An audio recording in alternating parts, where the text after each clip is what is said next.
Today we play golf. Let me show you how we do it in the pros. Welcome to Behind the Golf Brand Podcast. I never miss with the 7-iron. A conversation with some of the most interesting innovators and entrepreneurs behind the biggest names in golf. My friends were the golf clubs. I lived on the golf course. I lived on the driving range. From pro talk You should learn something from each and every single round you play in. to fun from on and off the green. Why would you play golf if you don't play it for money? Just let me put the ball in the hole. This is Behind the Golf Brand Podcast with Paul Liberatore. What's up, guys? Welcome to the Behind the Golf Brand Podcast. This week I have my good friend David Maxfield from David Maxfield Golf. He's a YouTuber from Australia. I call him Mr. Garmin R10 because he has a bunch of R10 videos and he knows everything about the R10. So that's really cool. I'm really excited to have him on the show today because I want to pick his brain and see what it's like to try to grow a channel in Australia and the golf scene there, and just kind of a story. So welcome to the show. Yeah, thanks, mate. Great to be here, and looking forward to having a chat. So where do you live in Australia? So I live on the Gold Coast in Australia, very beautiful part of the world. If you're going to probably liken it to anything over there, it's probably very much like Florida, I would guess. Pretty much summer all year round. So, yeah, we're very blessed to have such a beautiful spot that we get to live and pretty much play golf all year round. Like, what's your winters like there? Like a Florida winter? We don't really have.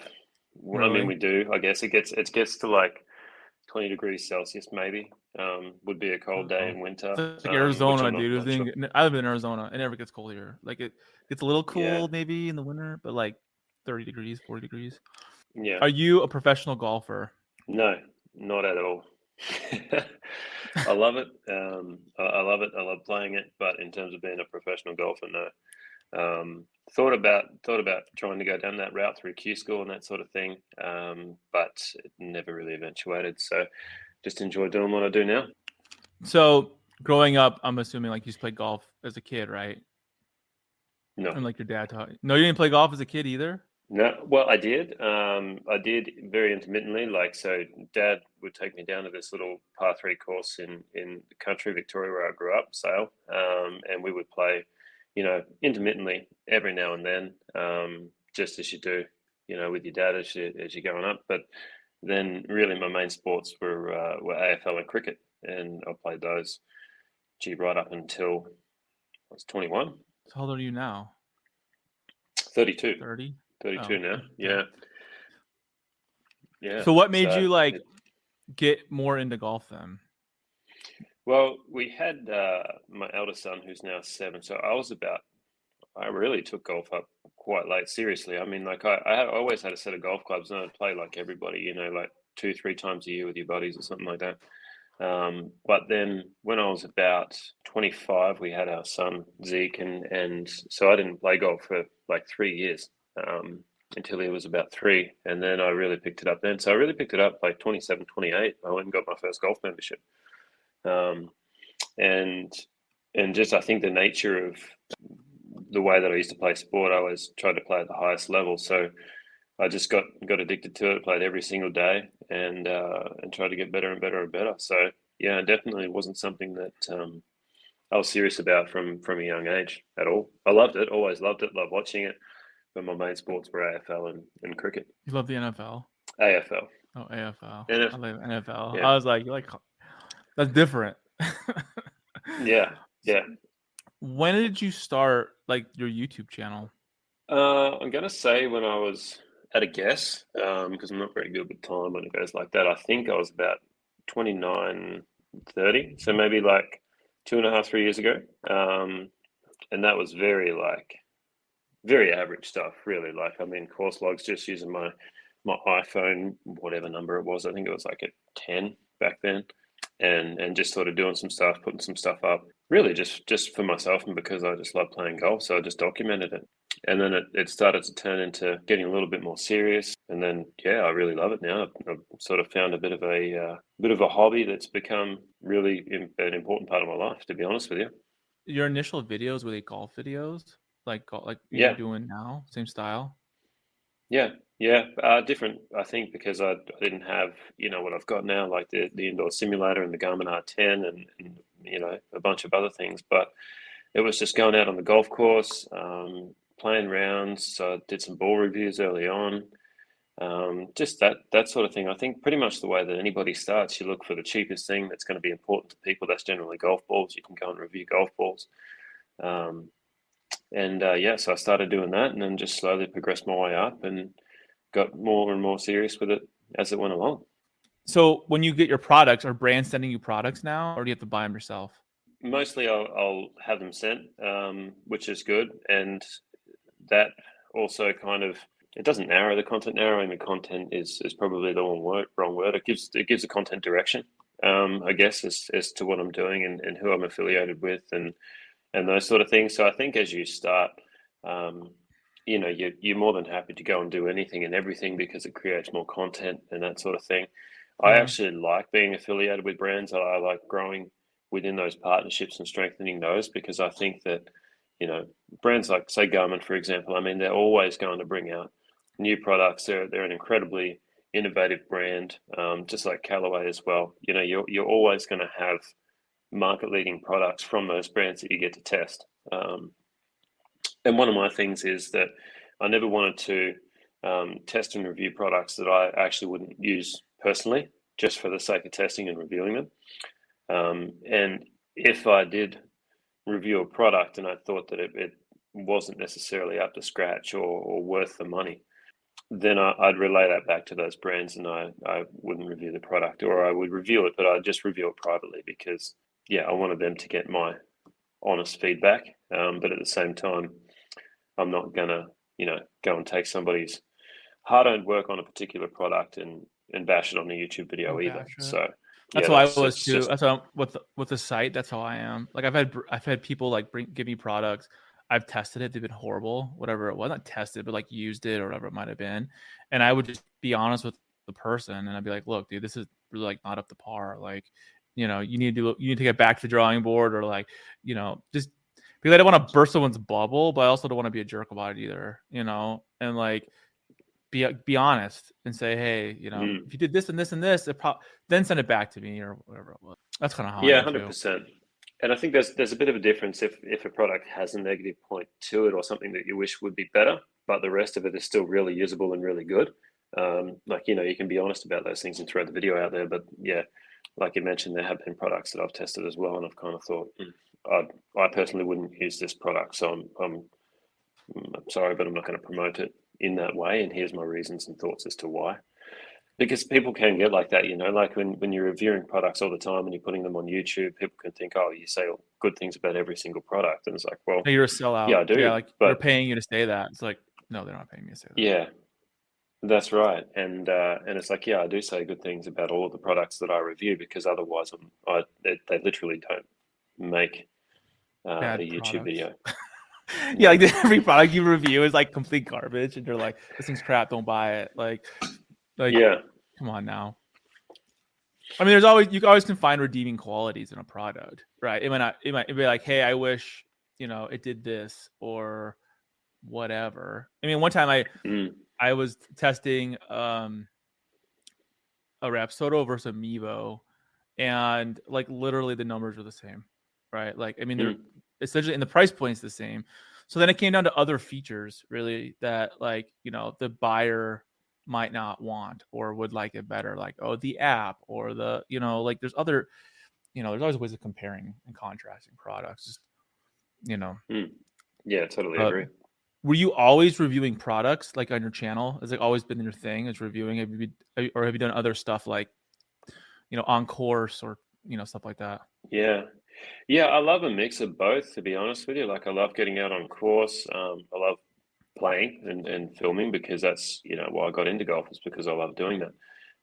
It's a bit different over here in Australia. Excuse me. Like, it's in America, even when we were over there, like you go over there and people are all more than willing to jump in on whatever you're doing and sort of become part of it. Here, we're a little bit, I'm going to say a little bit more individual, whereas we kind of like doing our own thing. And there's not too many guys who'd be like, I want to come and feature on your YouTube channel. Let's have a match together and do all that kind of stuff. So that's where it kind of gets tricky with the on-course stuff, because when it's just me playing, or if you're just watching someone on YouTube that's an individual playing a golf round, it's hard.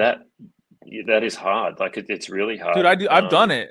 I do it. Like, Yeah. it's not you. Like, I think having a crew, right? Whatever that is, like your boys or your friends or like whatever, like having, so you could have characters in a show, right? Essentially what it is. If it's just you playing golf, like, I mean, I started a series 3 months ago. Like, it's called Road to Scratch, right? Because I'm like I was 24 and I'm a 21, right? So like, but essentially to show me going and play 9 holes or 18 holes or whatever, and like, and even still, that's like hard to do because it's like, I mean, there's channels that have that and they do pretty well.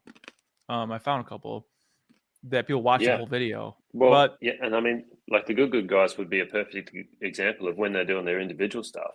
Like I'll watch it all the way through. The editing is so good. But yeah, I think it always adds a different element and a different level of interest when you're having a match against someone, or even if someone's featuring on the channel, or if you can have like a scramble or something like that. So that's where course logs, I think, become really good. Where I got into reviewing products was I'm a golf nerd, so I love to test different balls and find out what the best ball was going to be for my game. I love to go and test different irons and wedges and which ones are going to suit me the best, and different drivers and all that kind of stuff. And then I love to get into all the tech that's behind it, like what makes this particular product so good? Why is it good? Is that even good? For example, like a lot of the stuff that they push. Like actually going out and testing it for yourself, like the new stealth driver with the carbon face. I mean, it sounds like the way they market it has all the bells and whistles on it, but like, is that actually good? Or the Callaway, that the new technology that they put into the cup face, is that actually good? Like going out and testing those things for yourself, I get a real kick out of that, whether it's on a video or not, because you learn the differences of what is better for you and what you potentially like more. I feel like with drivers, it's about timing though. Like if you came out with a Rogue ST video right now, like the thing's been out for 10 months. So it's like that would not get any views. I can just tell you right now, because everybody watched it. The top of the top of the YouTube's already been filled, all the good content. So like all of a sudden you do a review on an R10, whatever it might be. Like I feel like the life cycle on a driver is really small, right? Especially for content. It is, yeah. Most companies now have got 2 lines of drivers, so they can release one every year, and it's a different line. Like Callaway does it; they got their Rogue, and then they've got their Mavericks as well. They've also got their Epics. So like they rotate those drivers, and then you get a brand new driver every single year for people to review. But you need, I think like as a reviewer, you need to review it like within the first 3 weeks it's out, essentially. Like because I think no one's searching for that golf club in September, right? Like I mean they are, but they're gonna see Rick Shields and like a million other people that are huge subscribers have already reviewed it back in January. Like that has 1 million views. Like I'm not gonna watch David's video on like it wouldn't even show up on the list. I mean, I'm speaking from experience because I did like last summer. I did 16 different drivers. I made every single driver that was out there, right? But I did it in August, September. Like nobody's looking at drivers in August, September. Like I wish I had that back in like January. So what do you find to be like the best products to review? Like they have a good life cycle. Well, the Garmin R10 has definitely been that for me, because there's so much that can get added to it, and that's one thing about a software product that you can review, is that software can always be updated. Like when the Garmin R10 first came out, I mean there was reviews on it, but then within 3 months it was almost a completely different unit with the updates that Garmin had put in, the advancements that they'd made to get it more accurate, and then the introduction of Awesome Golf being an approved app for Garmin to use that you can integrate with as well. Like all of those things made a massive difference, and then along the way there's different aspects added to it that are new. So like every time that there's a new update, all of a sudden that creates new interest because there's new features within the app. All the RCT balls are now approved, so that creates more interest in it as well, because people want to see what are they more accurate than a lot more people own it now too. Ball. Yeah, so they can say, oh, does it even work? Should I go buy that, or is it like and I think that's the thing that the R10 has done, and it's really kind of taken the world by storm, is because it's given the average income earner, the average home golf user, just the average weekend warrior, an option of having a launch monitor in your backyard, which is just crazy. Like, I mean, the price of it is like in Australian dollars here, it's $879. Yeah, it's $599, which is like nothing. I mean, for a Yeah. long. And I mean, because if And you test, against other products that are out there, like I'm an R10 fanboy, like already, and I've only had it for a couple of weeks, and I'm just like, this is the real deal because some of the other brands, I'm not going to name them right now, but like like their apps suck, like they're horrible. It's like an app from 4 years ago, right? And you're just like, you have a cool product that works, but like your technology's old, and then you have Garmin R10, which is like literally playing a video game and with a ton of information. It's only $600. Like that's not much money. and even like a driver. even with Home Tier Hero, I mean, I know it can get a little bit cartoony when you're playing the golf rounds, but like you can play any golf course basically in the world. So if there's a golf course that you've never seen before and you're going to play it the next day, or you're going with your buddies or something like that, I mean, you can go and put it on and you can go and practice that golf course and get an idea. Obviously, it's not going to be exact because the graphics are still, cartoony, but you can get somewhat of an idea as to how the course plays and what distances that you're going to need to hit. Like, it's really incredible. And so to answer your question, I think those kind of products always really do well. I think they have a longevity, a long lifestyle. But then we've got to, the difficulty as YouTubers is keeping everything fresh, right? Not rehashing the same thing over and over again, not going through the same way that we review products or the same way that we do things. So, each driver. A new element to it. Like, yeah. Like I saw you did that one last week of like, you made your own stickers for your art, for the metal stickers, right? Like how to make your own. Yeah. Right? Like, I got that idea from a subscriber. Yeah. So it's like, I totally agree though. I think the tech is the best way to go, at least in product wise, because there's always updates. There's, I think it all depends on the brand too, because there's sometimes these brands don't update their stuff or they do a software update, but nobody cares because the app still sucks. So it's like, great, you updated how it reads. I mean, I don't really know. Like, but I think that's a good one. Brands are massively important with what you're reviewing. There's always going to be 100%. hot brands in the market, and they're not. So, yeah, like especially if the brand's not like they're a good brand, but they're not mainstream. Like Garmin's very mainstream, right? Because they touch on so many other sports, right? So like, and they're kind of the gold standard when it comes to products. So it's like, I mean, I remember I had Gabe Alusi on like a year ago from Let's Play Through. We were talking about it, and like he got in the R10 before anybody got the R10. And like I don't even know how he released that. Then I thought that was on. I know how. I'll tell you. I know how. But he got it like when it was already sold out. Like I was trying to get it. I actually had Rapsodo out here, and we were doing videos together with Rapsodo, and we were trying to get a Garmin R10, and we were calling everywhere. And I was calling everybody I knew, and nobody's like, "Oh, we don't have it. Nobody has it." Like you couldn't call Garmin to get it. Like, but he had it. He had the only one, I guess, in America. But he was telling me about that, and I like. He said he told me, he goes, I just knew this was gonna blow up. I already knew it. Like as soon as I posted this video, and it did. I mean, well, that was one of his kind of breakout videos for his channel, wasn't it? Yeah, because he was like, yeah, it was. He said that it was like he was at 4,000 and then he went to like 20 or whatever, like in a matter of months because he had a good content. And I think that's really true with anybody out there wanting to do YouTube. Is that like, it just takes that one video. Whatever that video is, that could really change your channel. So it's like, yeah, it's grindy and you do a lot of stuff with trial and error, but someday you'll find the gold. But I mean, I like the R10 a lot. I think a lot of content. You've already built a lot of content around the R10. Like how many videos do you probably have? Like 20? Probably. No, I think it's more like 90. Really? I think it's more like 90 to either to have it or to have it featured in the videos to something that I've done. Yeah, it's definitely up there from where I started. Obviously, when I first started, they're nowhere near as popular as what the more recent ones are.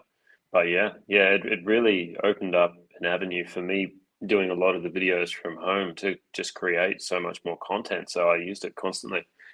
Actually, my mum bought me the Garmin R10, so technically, if it wasn't for her, I wouldn't be doing really any of this. So she bought me the Garmin R10, and that's a good mom. Yeah, You should ask your mom to buy it for you last August when it first came out, and then you would have been like 40,000 subs right now.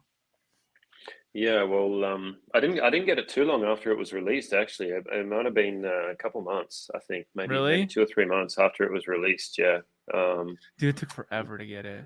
Like it was sold out in America till like January. I feel like, like unless you had pre-ordered it or bought it in like August, like people were not getting it until November or December. Well, I think the problem was here is that Let's Play Through did their review, and I immediately called the pro shop and said, put my name down for one. But I think it took like even 3 months, maybe after that, or 4 months before we even got a first lot of shipment here in Australia. Okay, I could be wrong, but I'm just trying to recall. Did she buy it from 24/7 Golf? No. I got it from Drum & Golf. I didn't even know those guys then, actually. But yeah, that's been a great relationship as well. Let's talk about that for a minute. Like I had Igor on the show actually the episode posted this week, but I had him on the show a couple weeks ago. So let's talk about them. Like they have, it's really cool what they're doing. Like they're making affordable in-home simulators, essentially. Like it's DIY already done for you. All you need to do is add the launch monitor. Yeah, I've got I got a bunch of content that's actually going to be coming up with those guys. So I'm going to be moving house in a few weeks as well. So a bit of a spoiler alert, but it's going to go through and show the DIY of the 24/7 golf simulators and taking it down and setting it back up again, and how much easier that actually is. To do it with something like that compared to like a home fixed simulator. So yeah, again, it's just really usable. Well, you had that one. I know you had that one video. I mean, the simulator you're using now is a 24/7 simulator, right, in the house. Yeah. But when you got it, did you? Because in one of your videos, you had said that like you had gotten the wrong projector. Is that because you bought your own projector? Though. Yeah. You said that. It was like your fault. Yeah. So you bought the wrong one or something. Yeah, like not from them. Like you already got it from somewhere else. Yeah, well, I got it from a guy who did golf simulators, and he had these projectors. It was a BenQ projector, and he said, "Yeah, it's a short throw projector and all that." I'm like, "Okay, cool." So I went and got it, and then I put it up. But I quickly realized that short throw projectors don't necessarily mean short throw projectors. So it was a short throw projector, but it needed to be 4 meters away. Which caused a problem in my garage where I got it set up, because my garage, when it was coming up, would have hit the projector. So yeah, that didn't work. Anyway, so I got one from 24/7 Golf, and yeah, that's much better. Fits because the 24/7 Golf package like gives you the projector. It's already attached to the frame, and it's all inclusive, which is cool. Yeah, I think that's what people don't get, is that even still sometimes they look at it and they say, oh yeah, but that's still expensive for a home simulator. I'm like, no, it's not. Like, I mean, only a couple of years ago, before the Garmin R10 come out, like if you wanted a home simulator, you're looking at 50 grand, for a proper setup. Like, or you can get a Mevo Plus and hit it into a screen basically and try and do that. That would have been the cheapest way around, or like a Skytrack. Like crap. And you still were looking at like 15, 16 grand. Like it's cheap. And plus the Mevo Plus is like $2,000. So like you can get our 10, $699 US or $599 US. You say 14. I have the Mevo Plus. Like, yeah, it's cool. I wish I had. I mean, do I ever use it? No, never. You know what I mean? Like, so now what do I do with it? I didn't see the benefit, to be honest, of the Mevo Plus over the Garmin R10. I mean, the amount of data that the Garmin R10 gives you, and it's accurate. I tested it myself against GC Quad as well in a simulator bay. And it was spot on. In fact, the only one that wasn't spot on, which has probably been fixed now anyway, was the wedges. I think the spin rate on the wedges was like 900 RPMs less on the R10, but I didn't have the dots on the wedge for the GC Quad. So, there's kind of discrepancy there. However, the rest of them were like literally spot on. I think the driver carry distance was within a meter, which is just nuts. Like, it's nuts. Yeah.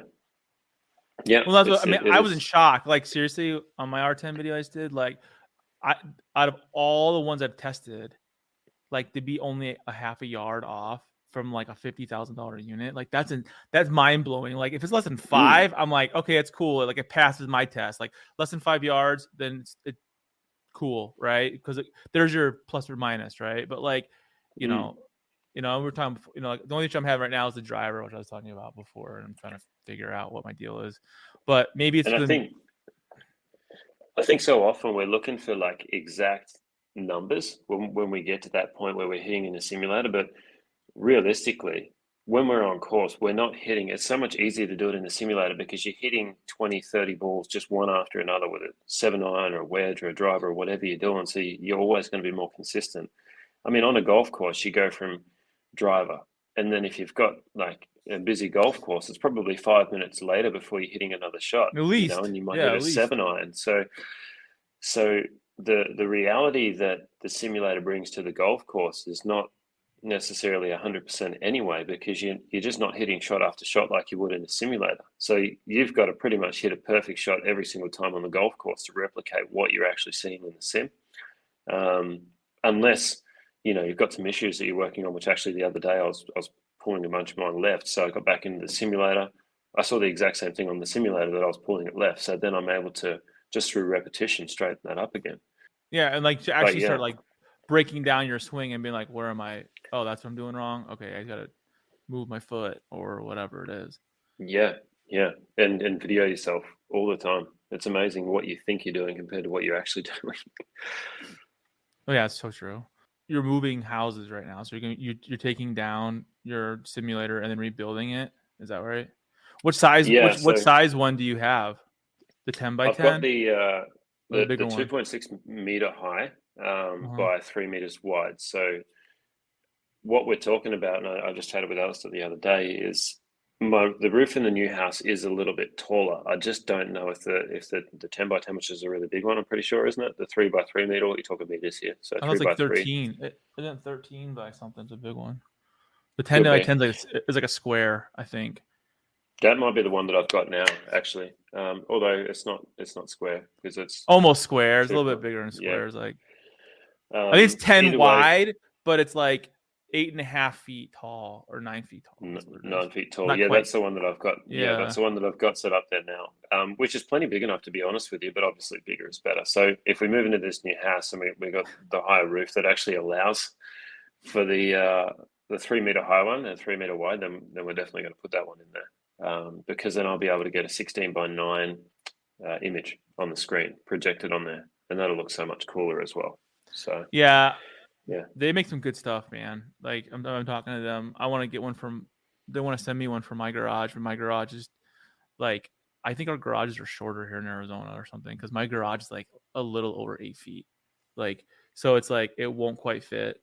So they would send me a custom one. Yeah, they'd make it a little bit shorter for me, and then like they said they would be willing to, like, if I move locations or something, they would just give me a new poles or whatever for the back, you know, raise it back up. Which I got to just figure out how I can fit it in here. I mean, I want to. But I mean, for the price, like honestly, 24/7 Golf is great people, cool products, and affordable, and like their story is amazing, and yeah, I mean, I think it's really cool. So I don't think people realize that like the price is coming down so much right now that like you can afford it. You know, like it's not gonna break the bank essentially to put a simulator in your house. Like it's not that much money. Now, even 5 years ago. And even the way they've done the simulators is that if you need the carport for your car, then you can just drive your car straight in. Like it's wide enough to fit your car. I didn't even know that.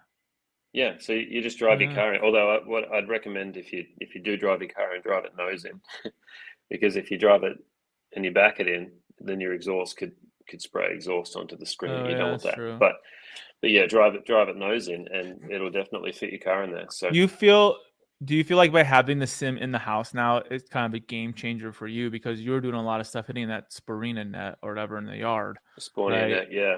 Yeah, that's good. So that's the best net in my opinion, but. Yeah, definitely. I absolutely love that Sporting, and I still use it outside for the driver because I can't swing driver in my garage yet. It's too low. I just hit the roof. Enough. Yeah. But having a screen there, like from 24/7 Golf, it definitely changes the dynamic of the user experience, because you're not going from looking at your iPad screen to then lining up on the net. Like you're actually looking at the screen in front of you and seeing everything that's happening live, like instantly. And that's so cool. Like just that experience alone is worth it, in my opinion. and it makes it so much more realistic to visualize a shot in front of you and then try and hit it. Especially if you're playing course vlogs, on the R10. It's just, yeah, I think it's probably one of the best forms of practice that you can do. Coming into the summer here, it's kind of like our wet season, so we have like 2 or 3 rain days out of a week. So to be able to just get in there and still get practice done over the weekend if I'm not playing is yeah, it's just invaluable, really. I totally agree. I mean, I think it's cool having one. Like, I don't have one right now, but I mean, I go to a place that has a sim I can use as of right now. But even being able to go do that and then test it, test the actual equipment against the high end units, the best. So who does all your editing? Do you do all your editing yourself? You hire somebody? Me. Yeah, no. I do all of my editing.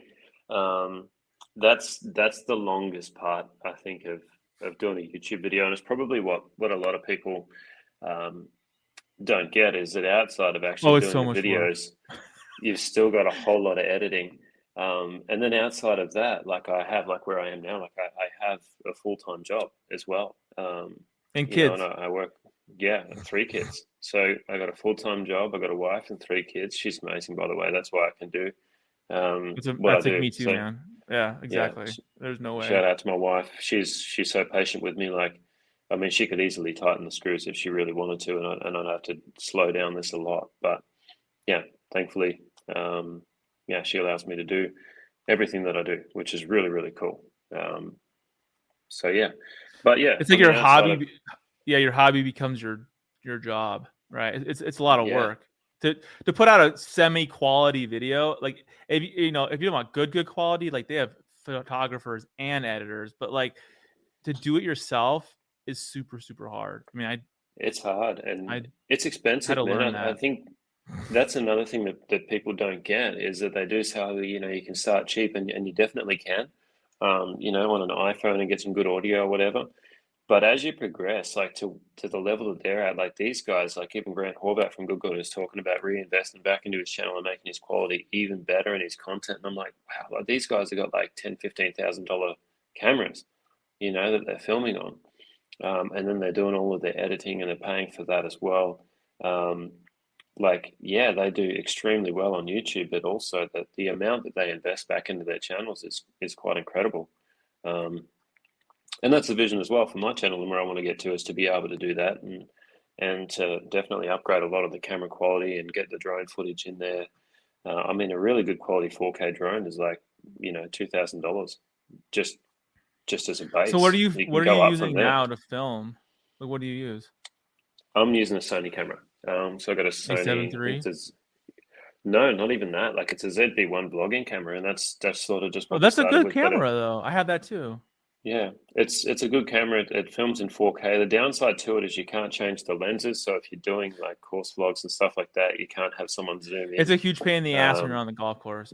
Honestly, I tried using the ZV-10 on the course the other day, and I was always messing with the shutter speed, like the shutter. So it was all over the place, and I just ended up switching to my phone, and I was like, forget this, and I just brought it back in. But I use the ZV-1 for my overhead because it's in 4K, it's really bright, and it lights up the table or whatever. But I bought it used on like OfferUp, which is like secondhand, through some guy made it at Starbucks. They've got really good autofocus, but then when it gets into it and you actually want to like do the color grading and all of that sort of stuff, that's where it gets a bit tricky because of the light that it lets into the lens, and you can't change the lens. It's got like a built-in ND filter again, which is cool, but it's not a proper ND filter, so it doesn't even work. There's quite a lot of differences when you're actually using it. Well, then if you get the telephoto lens for it, like there's that add-on you can put like make a wide angle lens. But if you do that, like then you have to what I found is when I did that, you have to buy a ND filter for it, a real ND filter that screws on it. So it's like it almost becomes like, well, that's what they came out with the ZV-10, so you can switch out the lenses. But that's still $1,000 for that camera. I mean, that's $1,000. Yeah. So I don't think you need to go like excessive, but it is definitely helpful to have, high quality gear, especially audio. Sound and audio. Audio is key. Yeah. Yeah, audio. Now, Like when the you're amount doing, of times that I get comments on my earlier videos to say that the audio is crap, I need to increase the audio. I'm like, I'm trying, guys. And then I got the Rode but you're wireless going. using, That's a but you're lot better. using the, you're using the Rode Micro too, aren't you? Looks like you are. Yeah, the wireless Go 2 now I am. So my Yeah. wife bought me that too, which definitely helped the channel. So I got my mum that bought me the R10, my wife that bought me the Rode wireless Go, and yeah, so they've been two massive additions really that have just helped the content incredibly. Because without good audio, I mean, I was messing around trying to do different things, You can't but fix you it. just It's, you can't. You just need something like that. Like you really do need. If you're going to invest in anything first, it's a camera and audio. yeah, I mean, you can get a decent camera for YouTube for like, I mean, you can get like a M50 for like $500 with the, you Mm. put a lens on it. I mean, honestly, if you want a good YouTube camera, it's $2,000, and that's like a good one that you can, like an A7 III or A7, Mm. like that's, I would say, is probably A6400. And then, I mean, what I've been using on my last video, I did a video on the S62. It hasn't come out yet, but like I'm using, is there over here? I'm using the DJI. You've seen this thing? This thing's sick, Yeah, I bought my wife one of those, the DJI too. dude. It's awesome. It's Yeah. real awesome. Like, this is a game changer for me at the golf course, because what you can do is I bought this, like, you can take this and you can plug your phone into it. So essentially your phone becomes your monitor, and then this is like in 4K, and it restores the memory on a card, and it's a Mm. gimbal, so it doesn't bounce around. It's like, it's money, dude. And I had this thing on a shelf forever, and I was like, oh, I'm not gonna use it. I use it for my kids' sports. And I use it in this last video. I was like, holy crap. Because so it doesn't look right. You just barely even move the camera, and just like, I don't know. This is what Yeah. I would use this, dude. I, Honest to God. well, I bought my wife that. The only thing that I kind of found is that if you plug your phone into the side of it, doesn't it fall off? No, I bought this. Look, I bought this on Amazon. This is awesome. So I bought this on Amazon. It was like 40 Yeah, right. bucks. And then you put your phone, and you put this thing in right here, and you put your phone here. And this is a battery charger. So you plug this into this, and it never turns off. So essentially you have a selfie stick that holds all of it while charging. It's Yeah, the bomb. Like, that's awesome. I'll have to get that attachment for it's her. called the Smatry or something. I don't know, some Chinese company. It was awesome. Like, seriously, it's a game changer. Like, for reals. Yeah. But I mean, Yeah, I was cool. like using a Hero 10. I tried using that once at the golf course. That looks like crap, because it's like, it's an action camera and you're playing golf. How much action really is there? None. So, Yeah. So what's coming down for you like this year? Like, what kind of products, or what do you have on planning coming down the pipe? More R10 videos. It's going to be but it's also going to be a pretty big year. So I'm trying to, like I sort of mentioned before, I'm trying to kind of streamline some of my partnerships and the people that I'm working with, like Callaway, like Garmin, DeWeers is another one, and get the content a little bit more concentrated in terms of what the channel looks like, the branding that it has, what sort of things that we do, and just sort of breathe on it a little bit more of its identity, is to what I'm wanting to do, and how I'm wanting to help people as well in the game of golf. So Yeah. that's going to be the start of it. Health and fitness is going to be a part that I'm incorporating as well. I just got the Epix Gen 2 watch, which is incredible because it does like all of my golf stuff and all of my health and fitness data in one watch, which I've never had before. I've always had like an Apple Watch, which kind of does some stuff, but then doesn't do others, and it doesn't store any of my golf data and doesn't give me the feedback that I want, really. So that's a game changer for me. So I'm going to incorporate a lot more of that. And next year, we'll see. I want to try and do a little bit more traveling as well. Get the family and the kids out somewhere where we can do some travel vlogs and go and see some different golf courses, and new products, no doubt, will hit the market as well that I'll definitely review. Hopefully some matches. I want to get some people here in Australia that are happy to come on camera and do some filming and just increase that side of it as well, because as much as I love the product reviewing side, I mean, I'm a golfer, right? Like, I love to play golf, and whether the camera's on or off, like, I'm always wanting to get to the golf course and do that. It's literally what I love to do. Like, as much as YouTube is something where you can create content that kind of becomes a bit of a job, outside of that, it's a passion for me. Like, I actually love the game of golf. I want to get out there all the time. I want to play. it's not just about filming videos and putting up content on YouTube. It's great, but that all I think flows from actually enjoying the game yourself. So yeah. Yeah, I think the hardest part with like on-course stuff is like having a independent shooter. You know what I mean? Like that's not you or the guy you're playing with, but like someone who's just taking it all in. Like because then it's like, okay, cool. If not, it's like you're just running around with the tripod essentially. Yeah, Which I don't that's want where it that. becomes tricky. Like you can't get any of those You can't even play. Intermittent shots, really, like where the nice scenery or kangaroos run through the with the ball course dropping on the green or whatever. It's like every shot from behind, essentially.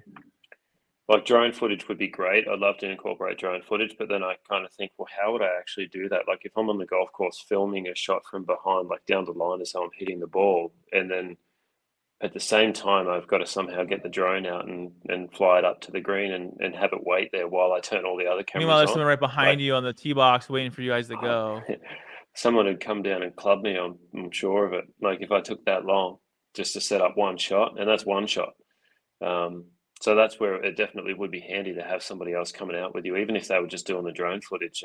This is the hard part. I was filming gonna say, like, I mean, for anybody like thinking about you and YouTube, like this is the hard part because to do that, that's gonna cost like $500 to $1,000, right? So like to get somebody to come and shoot all of it for you is probably a half day or a full day rate, essentially. Yeah, you get some college kid or something, but even still, like if you want it to be quality, it's gonna cost some money, and then it's like there's no guarantee that video's gonna do well. So you could go spend $2,000 making that video, and you're gonna make 47 cents. Like, and even if you're doing it well, like in terms of your timing, like if you're getting somebody to do the drone footage as well as your own stuff, you're going to be on the course for 5.5 hours. So you got 5.5 hours of their time that you got to pay for, and then however long it takes for them to actually go back and edit that footage. I mean, or have you edit it, which is going to take you forever, right? I mean, it'll take you a week probably to edit it, because at least. Yeah, I played golf last month with the guys from Devereaux clothing company. They're here in the Valley, and I'm really good friends with them. And like, I just shot my iPhone the whole game, and it was fun to do. But they were giving me a hard time. They're like teasing me, or whatever. Like, oh, get that on video. But like, it was still hard because like I think it would have been so cool if I had like somebody shooting all of us playing together, and we had a foursome that turned to a sixsome. So it was like it would have been so much fun. It was like, and some of you guys are really good, and like I wish I could have shot that. Not like I feel like when you're filming yourself, you're playing hurry up golf, right? It's like I gotta take my shot, I gotta set up my shot. So, I mean, who does your thumbnails? Do you do your thumbnails? Me, yeah, and sometimes they're good, sometimes they're not good. I mean, I think it's probably good. one I of think the they're good, hardest man. things. I think your thumbnails are good. And I think they're consistent. It's not like you've different design in every single one. Essentially, it's like a theme. I tried to do that just so, because you notice with a lot of the really good YouTube channels, they will have that, like they're all consistent. I mean, they've got variations to the thumbnail, but like just at a glance, oh, that's one of so and so's YouTube videos. Let's go watch it. And it right away. Like golf test. Yeah, like golf test on me. I mean, he's a perfect example, right? Like as soon as you see a thumbnail, that it's his, like bright yellow, right? Like or bright red, or a flat color in the background with his face and his golf test dummy logo there. Like you just know that that's going to be his video, and it becomes eye catching for people because they're especially they like is another one. Yeah, like TXG is a good example too, right? Like I mean, you just know by looking at it's black. Okay, it's TXG, right? Or Rick Shields, it's gonna be Rick, and it's gonna be like the product right in your face, and that's the hard part. Image of Rick's face on there somewhere, like the stuff that he's done in YouTube is incredible. But yeah. Well, I'm a fan. I love what you're doing. I don't want to take up all your day. I know you have to work since it's the morning there. But I mean, where can people find your channel? Just at David Maxfield Golf on YouTube. There's Instagram as well, and TikTok, which I kind of use a little, not really. Main driver is always going to be YouTube. But yeah, just David Maxfield Golf. Check it out. Subscribe, like, comment, all the good stuff. And that's pretty much me. Also yours as well. Make sure they subscribe to your channel. Yeah. If they're watching this, if they're watching subscribe this to Dave and then you subscribe to mine. Button there. Yeah. Well, thanks for being on the show. I'm really glad that I was able to talk to you, meet you. You guys, he's cool. You guys got to support him. And if you have any questions, just reach out to him on YouTube. Like his information's there, so you can find him. But check out his stuff. If you buy an R10, he's like the R10 guru at this point. I think he has the most content than anybody, which is smart. So that's awesome. Well, thank you for being on the show. Cheers, mate. Appreciate it. Thanks for listening to another episode of Behind the Golf Brand Podcast. You're gonna beat me at golf? Stay connected on and off the show by visiting golfersauthority.com. Don't forget to like, subscribe, and leave a comment. Golf is always more fun when you win. Stay out of the beach and see you on the green.